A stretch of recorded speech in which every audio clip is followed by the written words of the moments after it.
সুপ্রিয় দর্শক সবাইকে স্বাগত জানাচ্ছি এনটিভির নিয়মিত আয়োজন স্বাস্থ্য প্রতিদিন অনুষ্ঠানে। আপনাদের সঙ্গে আছি আমি ডাক্তার মোনাত হাসিন। আজ আমরা যে বিষয়টি নিয়ে আলোচনা করব সেটি হচ্ছে ডায়াবেটিক কিডনি ডিজিজ, এবং এই গুরুত্বপূর্ণ বিষয়টি নিয়ে আলোচনা করবার জন্য আমাদের সঙ্গে স্টুডিওতে আছেন একজন বিশেষজ্ঞ চিকিৎসক। অনুষ্ঠানের শুরুতেই পরিচিত হয়ে নেব আমাদের আজকের অতিথির সাথে। ডাক্তার শামীম আহমেদ 1954 সালের জানুয়ারি মাসে ঢাকা জেলায় জন্মগ্রহণ করেন। তিনি 1979 সালে ঢাকা মেডিকেল কলেজ থেকে MBBS ডিগ্রি অর্জন করেন। এরপর তিনি চিকিৎসা বিজ্ঞানে উচ্চতর FCPS ডিগ্রি লাভ করেন। তিনি জাতীয় কিডনি ইনস্টিটিউটের নেফ্রোলজি বিভাগের পরিচালক ও অধ্যাপক হিসেবে কর্মরত ছিলেন। স্যার, আপনাকে স্বাগত জানাচ্ছি আমাদের আজকের অনুষ্ঠানে। আপনাকে ধন্যবাদ, এনটিভির দর্শকদেরও ধন্যবাদ। স্যার, আজ যে বিষয়টি নিয়ে আলোচনা করব অত্যন্ত গুরুত্বপূর্ণ একটি বিষয়, সেটি হচ্ছে স্যার ডায়াবেটিক কিডনি ডিজিজ বা ডায়াবেটিক নেফ্রোপ্যাথি, যেটি বলি না কেন। প্রথমে জানতে চাইবো স্যার, ডায়াবেটিক পেশেন্টদের কখন কিডনি ইনভলভড হয়? প্রথম কথা হচ্ছে, আপনি জানেন কেন এটা গুরুত্ব। ডায়াবেটিস কিন্তু আমাদের ডেভেলপিং কান্ট্রি একটা ইপিডেমিক ফর্মে, বাংলাদেশেও তাই। এবং আগে যেটা ছিল যে আমাদের এই যে ধীর গতিতে যে কিডনি অকেজো হয়, যেটা আমরা ক্রনিক কিডনি ডিজিজ যে পাই, অথবা যদি অন্য ভাষায় বলি, এই যে যারা ডায়ালিসিসে যায়, এই ডায়ালিসিসের যত রোগীগুলি যায় তার 40 to 50% হলো ডায়াবেটিস জনিত কিডনি রোগ। অর্থাৎ ডায়াবেটিস হয়ে ধীর গতিতে 10, 15, 20, 25 বছর পরে তারা দুইটা কিডনি যখন 90% ড্যামেজ হয়ে যায় অথবা কার্যক্ষমতা কমে যায়, তখনই এই ডায়ালিসিসে যায়। কাজে ডায়াবেটিসটাকে আমাদের গুরুত্ব দিতে হবে। এবং ডায়াবেটিসটা দুই রকমের আছে, টাইপ 1, টাইপ 2, আমরা ওই দিকে যাব না। কিন্তু ডায়াবেটিসটা যদি আমরা প্রাথমিক পর্যায়ে তাকে ধরতে পারি, এবং এটা আমরা একটু 5টা স্তর আছে, আমি একটু পরেই বলতেছি, এই প্রত্যেকটা স্তরকে আমরা ডিলে করে দিতে পারি। এবং ইব্রাহিম সাহেব যে কথা বলেছিলেন, এই যে ডিসিপ্লিন লাইট করলে ডায়াবেটিস থেকে কোনো ক্ষতি হবে না। অর্থাৎ ডায়াবেটিস যদি জানেন আর সে যদি ডিসিপ্লিন লাইট করে, সে অন্যান্য রোগীর চেয়ে ভালো থাকতে পারে। এবং কি উনি বলতে চাচ্ছেন যে যারা উইদাউট ডায়াবেটিস তার থেকেও ভালো থাকতে পারেন যদি সে জিনিসটা জানেন এবং সতর্ক থাকেন, ডিসিপ্লিন লাইফ লিড করেন। এখন কথা হলো যে ডায়াবেটিস আমরা কখন বলবো? যখন ব্লাড সুগারটা বেড়ে যাবে। বেড়ে যেয়ে কি হয়, এটা একটা 3টা চেঞ্জ হয়। এটা দর্শক বুঝবেন না। একটা হলো হেমোডাইনামিক চেঞ্জ, আরেকটা মেটাবলিক চেঞ্জ, আরেকটা হলো ইনফ্লামেটরি ইমিউন সিস্টেমের চেঞ্জ। এই 3টা দিয়ে কিডনিটাকে ড্যামেজ করে। এখন যখন ব্লাড সুগার বেড়ে যায়, তখন যে কিডনিতে একটা ফিল্টার, একটা ছাঁকনি, এটা অসংখ্য ছাঁকনি থাকে। এই ছাঁকনির ভিতরে ব্লাড ফ্লোটা বেশি হয়ে যায়। কেন হয়? এই ব্লাড সুগারের কারণে ওর ভিতরে ব্লাড ফ্লো বেশি যায়। এবং ব্লাড ফ্লো বেশি করলে ওই যে ক্যাপিলারি যে আছে ছাঁকনিগুলি বেশি কাজ করতে হয়। সেই কাজ করার ভিতরেই প্রেশারটা বেড়ে যায়। কাজটা করলেই ধীরে ধীরে কিডনিতে ড্যামেজ হয়। এবং এইটাই বলে যে বেসিক যে প্যাথোলজি, যে বেশি কাজ করতে হয়, বেশি প্রেশার থাকে, তখন আপনার কিডনিটা ড্যামেজ হয়। এখন এই যে ব্লাড সুগারটা বেড়ে গেল, সেইটাকে কমায় রাখতে হবে। সেটা হলো ডায়াবেটিসকে কন্ট্রোল করতে হবে। সেই কন্ট্রোল করতে হলে আইদার প্রথমে আমরা যেটা বলি আর কি দর্শকদের, যে আপনি প্রথমে ডায়েট অ্যান্ড এক্সারসাইজ করেন। Diet is important. সুষম খাদ্য হবে। আপনি যে কার্বোহাইড্রেট খাবেন না শর্করা, তা না, সুষম খাদ্য হবে। Protein, fat, carbohydrate, mineral, vitamins and water, এগুলি সবই সুষমভাবে ব্যালেন্স ডায়েট খেতে হবে। প্লাস আপনি যদি হাঁটেন, ডেইলি 30 মিনিট হাঁটেন, এটা যদি কন্ট্রোল ওয়েল অ্যান্ড গুড। যদি কন্ট্রোল না হয় তাহলে ওষুধ দেন। কি ওষুধ দেবেন? প্রথমে অরালি ওষুধ আছে। এখন আপনি ধরেন প্রায় 80-90 বছর আগে প্রথমে যে ওষুধ আসলো, কিন্তু এখন অনেক ওষুধ বেড়েছে, ট্যাবলেট ফর্মে আছে। ট্যাবলেটে প্রথমে চেষ্টা করেন। অ্যান্ড ট্যাবলেটের ভিতরে অনেক জেনারেশন এসে পড়ছে, আমি একটু পরে একটু বলবো। তারপরে যদি ট্যাবলেটে না হয়, তারপর আপনি ইনসুলিন দেন। ইনসুলিন যখন দরকার ইনসুলিন দিবেন। এইভাবে আপনার ডায়াবেটিসটা নিয়ন্ত্রণে রাখতে হবে। আচ্ছা, এখন ডায়াবেটিস হলে তার পার্শ্ব জিনিসগুলি কিন্তু চলে আসে। কেমন? যে তার ডায়াবেটিস থাকলে তার ওবেসিটি হবে। এটা বুঝে, মানে ওবেসিটির থেকে ডায়াবেটিস হবে, ডায়াবেটিস থাকলে ওবেসিটি হবে। তারপরে আরও যে জিনিসগুলি হয় সেগুলি আনুষঙ্গিকভাবে তার ব্লাডে কোলেস্ট্রল বেড়ে যায়, সেটাকে কন্ট্রোল করতে হবে। উনি যখনই আপনার ওবেসিটি, কোলেস্ট্রল হয়ে যায়, তখনই তার হার্টের ভিতরে প্রবলেম হবে, কিডনিতে প্রবলেম হবে। কিডনির যে প্রবলেমটা হয়, যে কিডনির এই যে ছাঁকনিগুলি, সেগুলি ড্যামেজ হয়ে যায়। ড্যামেজ হলে তখন এর ভিতরে প্রোটিন লিক করে। এখন এই প্রোটিন লিক করাকে আমরা একটু অন্যভাবে বলি। আগে আমরা প্রোটিনুরিয়া বলতাম, কিন্তু প্রথম স্টেজে যদি যায় তাহলে বলে মাইক্রো অ্যালবুমিনিউরিয়া। তা এই যে মাইক্রোঅ্যালবুমিন মানে যতটুকু ইউরিনে অ্যালবুমিন যাওয়ার কথা অ্যালবুমিন তার চেয়ে যদি বেশি যায় সেটাকে বলে মাইক্রোঅ্যালবুমিন। আপনি কিন্তু এটা টেস্ট করে এটার জন্য আলাদাভাবে রিকোজিশন দিতে হয় যে ইউরিন ফর মাইক্রোঅ্যালবুমিন, এটা কিন্তু সাধারণ টেস্ট না। তার এই মাইক্রোঅ্যালবুমিনের যে লিমিট আছে আমি দর্শকদের বলি 30 to 300 মিলিগ্রাম হয় আর কি, মাইক্রো বলে অন্য হিসাব। এই ভিতরে যদি থাকে তাহলে আপনি বুঝবেন যে এটা মাইক্রোঅ্যালবুমিন। এই স্টেজে আপনাকে ধরতে হবে খুব ভালো করে, শক্ত করে, অর্থাৎ এই স্টেজে আপনার তার ব্লাড প্রেশার বাড়তে থাকবে, এই স্টেজে জিএফআর যেটা বেশি ছিল সেটা কমতে থাকবে, এই স্টেজে তার ব্লাড সুগারটা কন্ট্রোল করতে হবে। আপনি যদি এইখানে কন্ট্রোল করেন তাহলে কি হবে যে আপনার পরের স্টেজে যাবে না। তাহলে প্রথম স্টেজ হলো ব্লাড সুগার বাড়লো, হাইপার ফিল্ট্রেশন হলো।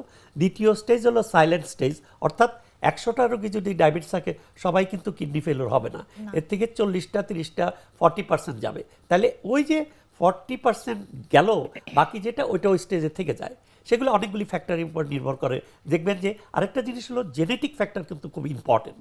যাদের বাবা মা দুইজনের ডায়াবেটিস আছে তার ছেলের 80% ক্ষেত্রে তার ডায়াবেটিস হয়, যদি একজনের থাকে 50% হবে রাফলি।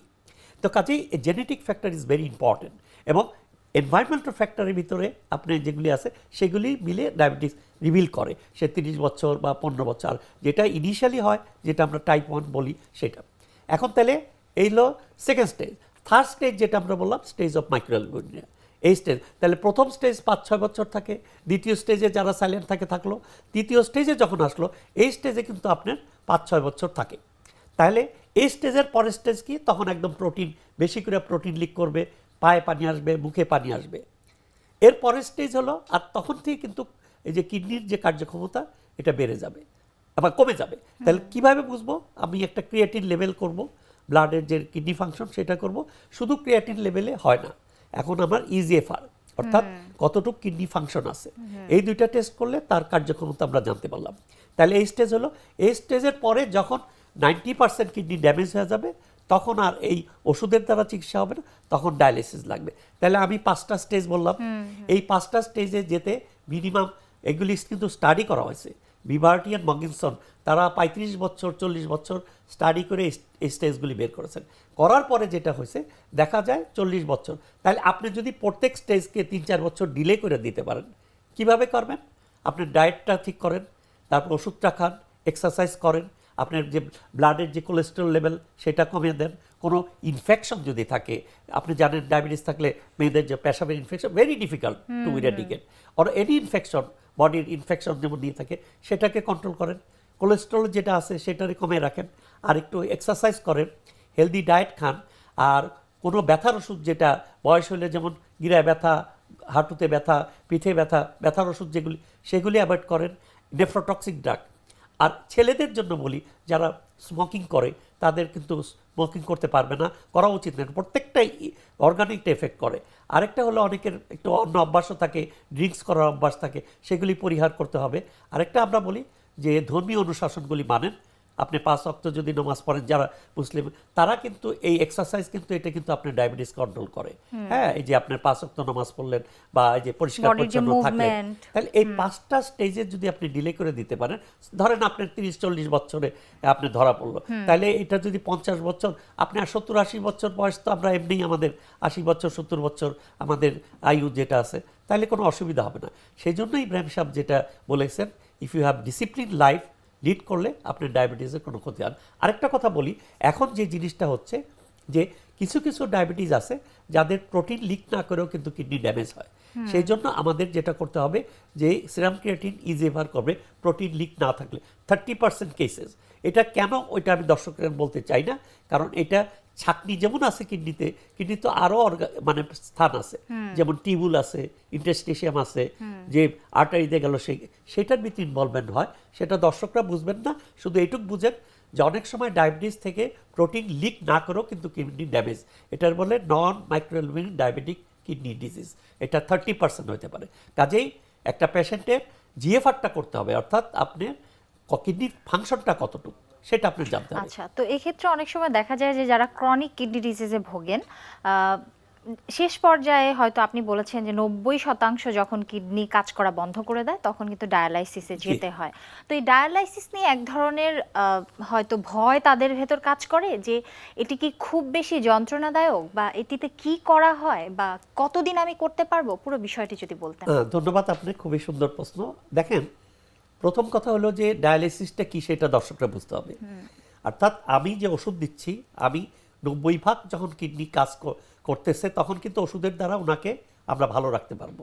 90% যখন কার্যক্ষমতা নষ্ট হয়ে যাবে তখন কিন্তু ওষুধের দ্বারা আমরা ওই কার্যক্ষমতা শরীর ওই রুগীকে বাঁচিয়ে রাখতে পারবো না। অর্থাৎ তার কি হবে, শ্বাসকষ্ট হবে, বমি হবে, শরীর চুলকাবে, শরীরে পানি আসবে, প্রেশার বেড়ে যাবে, হার্টের ভিতরে পানি আসবে, অনেক ধরনের অসুবিধাতে। সেই ক্ষেত্রে যেটা কৃত্রিম উপায়ে আমাদের বডির যে কিডনির ফাংশনটা সেটাকে আমরা যে পরিশোধিত রক্তটা করব সেই প্রসেসটাকে বলে ডায়ালিসিস। সেটা কিভাবে করে, দুইভাবে করি আমরা। একটা হলো যে ব্লাডটাকে ডায়ালিসিস করি রক্তের মাধ্যমে, সেটাকে বলি হেমোডায়ালিসিস। আরেকটা হলো পেটের ভিতরে পানি ঢুকে পেটের ভিতরে পানিটা বের করে দিলাম, সেই পেটের যে মেমব্রেনটা সেইটা পরিশোধিত ফিল্টার হিসাবে কাজ করে। এখন যদি বলেন রক্তের ডায়ালিসিস, এটা তো এইভাবে করা যায় না। এটা করতে হলে আপনি শরীরের থেকে ব্লাডটা বের করতে হবে। সেই তো ব্লাডটা বের করার জন্য একটা অ্যাক্সেস লাগবে। সেটার জন্য আমরা বলি ফিস্টুলা করি, অর্থাৎ এক জায়গায় একটা ছোট্ট আর্টারি ভেনকে, অনেকে ফিস্টুলার সম্বন্ধে জানতে চায়, একটা আর্টারি ভেন করে দিলে আর্টারিটা ফুলে যায়। ফুলে গেলে ওইখানে প্রিক করলে ব্লাডটা ফ্লোটা বেশি আসবে। এই ব্লাডটা যখন আসবে সেটাকে টিউবের মাধ্যমে খুব সাদা মেথা বাসায় করি, এসে সেটা একটা মেশিন আছে, হেমোডায়ালিসিস মেশিন, সেইখানে ব্লাডটা যাবে। ছাঁকন পদ্ধতি, হ্যাঁ, একটা পদ্ধতি। আর ওই মেশিনের ভিতরে একটা ফ্লুইড দেওয়া হয়, ডায়ালিসিস ফ্লুইড। ওই ফ্লুইডটা এই ব্লাডের সাথে ওর একটা আর্টিফিশিয়াল মেমব্রেন আছে, দুইটা প্যারাপ্যারালাল চলবে। চলার পরে খারাপ জিনিসগুলি পানিতে ঢুকে যাবে আর ব্লাডটা ঠিকই পরিশোধিত হয়ে আবার ওই ব্লাডটাকে আমরা আরেকটা চ্যানেলের মাধ্যমে শরীরে ঢুকে, এইটাকেই বলা হয় হেমোডায়ালিসিস। তাহলে এটার জন্য মেশিন লাগবে, ভাস্কুলার অ্যাক্সেস লাগবে, এক্সপার্ট একটা সিস্টেম লাগবে, আপনি মেশিন চালানোর জন্য কারেন্ট লাগবে, এইটা লাগে। আর যদি হোম ডায়ালিসিস যেটা বলি, পেটের ভিতরে একটা ক্যাথেটার ঢুকিয়ে দিলেন, একটা টিউব ঢুকিয়ে দিলেন, ওইটা এখানে থাকবে, মুখটা খুলে স্যালাইন এখান দিয়ে দিবেন, ভিতরে ঢুকবে, 24 ঘন্টায় 3 বার পেটের ভিতরে রাখলেন, আবার ওইটা বের করে নিন। এটা বলে পেরিটোনিয়াল ডায়ালিসিস। এটাকেই শুদ্ধ ভাষায় আমরা বলি হোম ডায়ালিসিস। তাহলে আপনি বাসায় বসে বসে করে লাগবেন। এটার জন্য যেটা করতে হবে যে আপনি পেটের ভিতরে একটা ক্যাথেটার, পার্মানেন্ট ক্যাথেটার ঢুকিয়ে দিতে হবে, সেটা সার্জিক্যাল ইন্টারভেনশন করে দিবে। আর বাসায় প্রসেসটা হসপিটালে 2 সপ্তাহ জেনে গেলে আপনি বাসায় এটা করতে পারবেন। আচ্ছা, প্রবলেম যেটা হলো যে এই দুইটার খরচ প্রায় সমান, কারণ এই যে ফ্লুইডটা আমাদের দেশে এখনো তৈরি হচ্ছে না, আমরা বাইরের থেকে আনতে হয়। কাজেই আমরা যদি তৈরি করতে পারি এই খরচটা কমে যাবে। আর একটা হলো যে এই যে ডাইরেক্ট পেটের ভিতরে পানি যাচ্ছে, তখন যদি আপনি জীবাণু ঢুকে যায় তখন পেটের ভেতরে ইনফেকশন হয়, পেরিটোনাইটিস বলি, সেইটা একটা জটিলতা। আর হেমোডায়ালিসিসও কিছু জটিলতা আছে, সেটা আমরা আলোচনা করতে চাই। কাজেই এটা এইভাবে মানুষ 10 বছর 15 বছর বেঁচে থাকতেছে। কমপ্লিকেশন, এটাই আসলে পন্থা। এইটাই, যখন দুইটা কিডনি 90% কাজ করছে না তখন এই পদ্ধতি আপনার বাঁচতে হবে। তাছাড়াও যে ওষুধগুলি চলবে, তার প্রেশার ওষুধ, যদি ডায়াবেটিস থাকে ডায়াবেটিস ওষুধ, চর্বি কমানোর ওষুধ, ইনফেকশন থাকলে ইনফেকশন ওষুধ, কিছু ক্যালসিয়াম, কিছু যদি ইনফেক্টেড থাকে সেইগুলি। আর যে প্রিন্সিপালগুলি আমি বললাম সেগুলো তো অবশ্যই মেনে চলতে হবে। এখন একটু জানতে চাইবো যে ডায়াবেটিসের সাথে তো মাল্টি সিস্টেম আসলে রিলেটেড, তো ডায়াবেটিক নেফ্রোপ্যাথি বা কিডনি ডিজিজে যারা ভুগছেন তাদের কি কোনো ধরনের হৃদরোগের সমস্যা হতে পারে কিনা, বা এর সাথে কোনো কানেকশন আছে কিনা? চমৎকার প্রশ্ন, আপনি খুবই সুন্দর একটা প্রশ্ন করেছেন। দেখেন, ডায়াবেটিস একটা মাল্টি সিস্টেম ডিজিজ, এই ডিজিজটা যখন কিডনিতে ইনভলভ করবে, চোখকে ধরবে, আই রেটিনোপ্যাথি হবে, হার্ট ধরবে, পেরিফেরাল ভ্যাসেল যেগুলো সেগুলো ধরবে, নার্ভে ধরবে।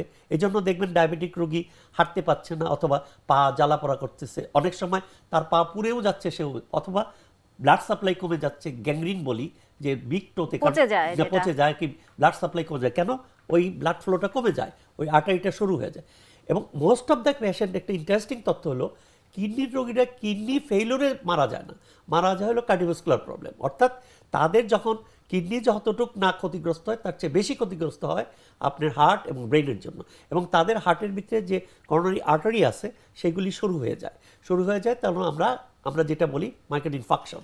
সো তারা কিন্তু মেইনলি মানে কার্ডিওভাস্কুলার প্রবলেম। সেই জন্য দেখা যাচ্ছে যে কিডনির রোগের চেয়ে কার্ডিওভাস্কুলার প্রবলেমের রোগীগুলি মারা বেশি যাচ্ছে। আসলে মারা এখন আমি একটু তথ্য দর্শকদের জন্য বলে দেই, যাদের এই এস্টাবলিশড কিডনি ডিজিজ এবং কার্ডিওভাস্কুলার প্রবলেম তাদের কিন্তু নতুন 2টা ড্রাগ আসছে।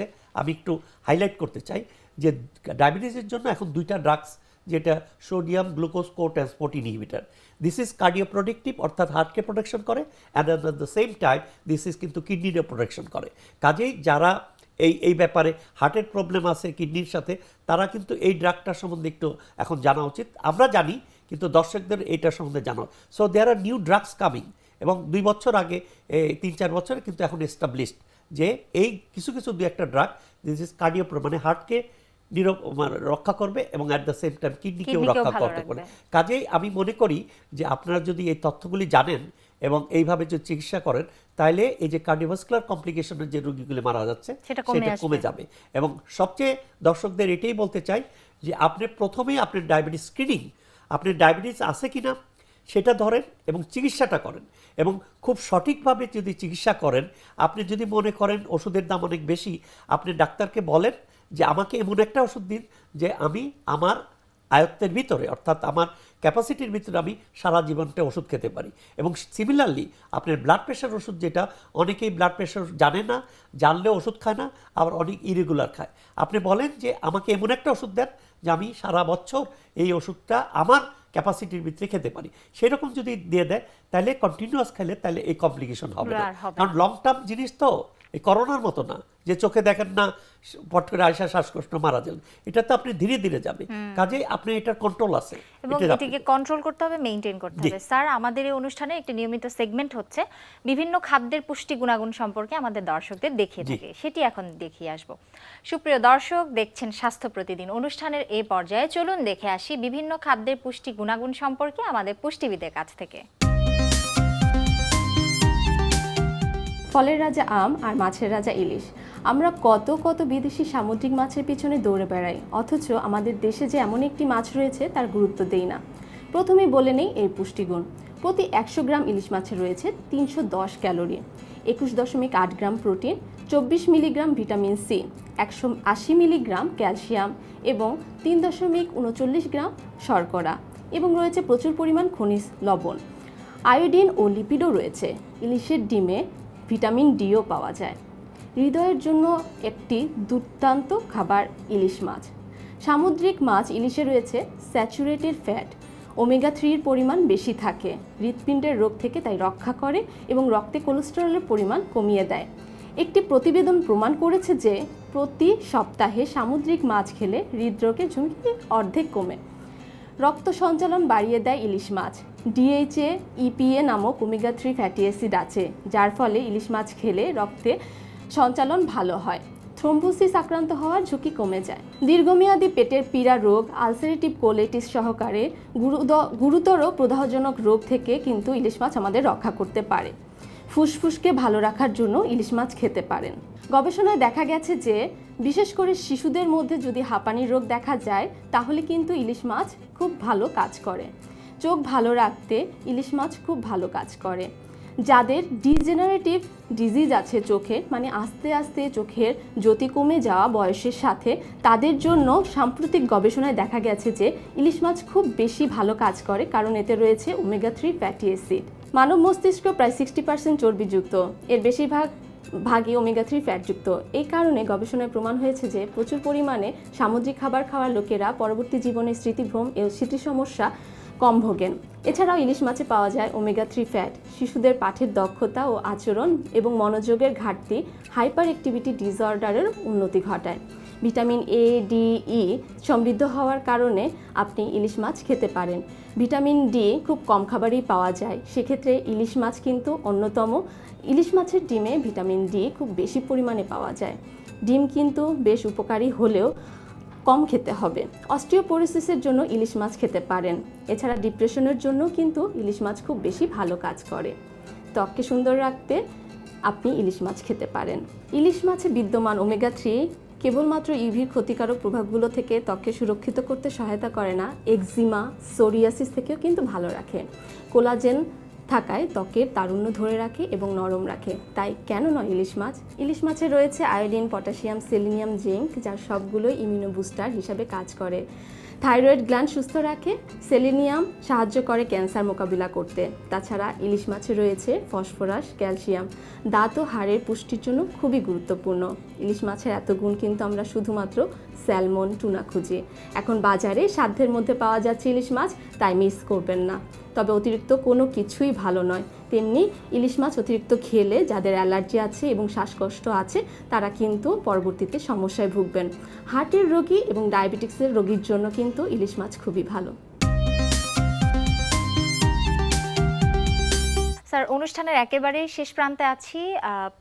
আপনাদের কিডনি রোগীদের জন্য বিশেষভাবে কিছু বলবার আছে কিনা? হ্যাঁ, ধন্যবাদ। আমরা যেটা গোল্ডেন টিপস বলি আমরা, যে কিডনি ভালো রাখার জন্য 1 নম্বর হলো কিডনি যেটাতে নষ্ট হয়, অর্থাৎ ডায়াবেটিস, একটু আগে যেটা আলোচনা, ডায়াবেটিস কন্ট্রোল রাখেন।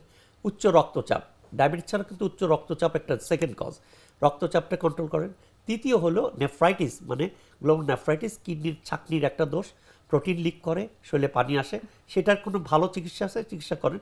চতুর্থ হলো রাস্তা যদি ব্লক থাকে, 2টা কিডনিতে পাথর আছে, সেটার পাথরটা যদি রাস্তাটা খুলে দেন তাহলে কিডনি ভালো হয়ে যাবে। পঞ্চম জন্মগত কিছু রোগ আছে, যেমন পলিসিস্টিক কিডনি, বা সেটা যদি আপনি চিকিৎসা করেন সেটা। আরেকটা হলো যে ওষুধগুলি খেলে আপনার কিডনি ড্যামেজ হয়, বেদনানাশক ওষুধ, সেটা। আর যাদের কিডনির রোগ আছে, যাদের বয়স আছে, যাদের ডায়াবেটিস আছে, তারা যখন ওষুধ খাবেন, ওষুধটা একটু ডাক্তারের পরামর্শ খাবেন। ওভার দ্য কাউন্টার ব্যথার ওষুধ বা ইভেন অ্যান্টিবায়োটিক্স আপনার খাওয়া উচিত না। আর আপনি কায়িক পরিশ্রম করেন, সুষম খাদ্য খান, আপনার ওজনটা কমিয়ে রাখেন, আর যেটা একটু আগে বলছেন ধর্মীয় অনুসার মেনে চলুন, তাহলে আপনি ভালো থাকবেন। অনেক অনেক ধন্যবাদ আমাদের অনুষ্ঠানে আসবার জন্য। সুপ্রিয় দর্শক, এতক্ষণ দেখছিলেন স্বাস্থ্য প্রতিদিন। কথা হচ্ছিল ডায়াবেটিক কিডনি ডিজিজ নিয়ে। আশা করছি আমাদের এই গুরুত্বপূর্ণ তথ্য ও পরামর্শ আপনাদের অনেক কাজে আসবে। চলুন এ পর্যায়ে দেখে আসি কি থাকছে আগামী পর্বে স্বাস্থ্য প্রতিদিন অনুষ্ঠানে। দুধ দাঁতের উপরই আসলে ডিপেন্ড করে হচ্ছে পার্মানেন্ট দাঁত যেগুলো আসছে।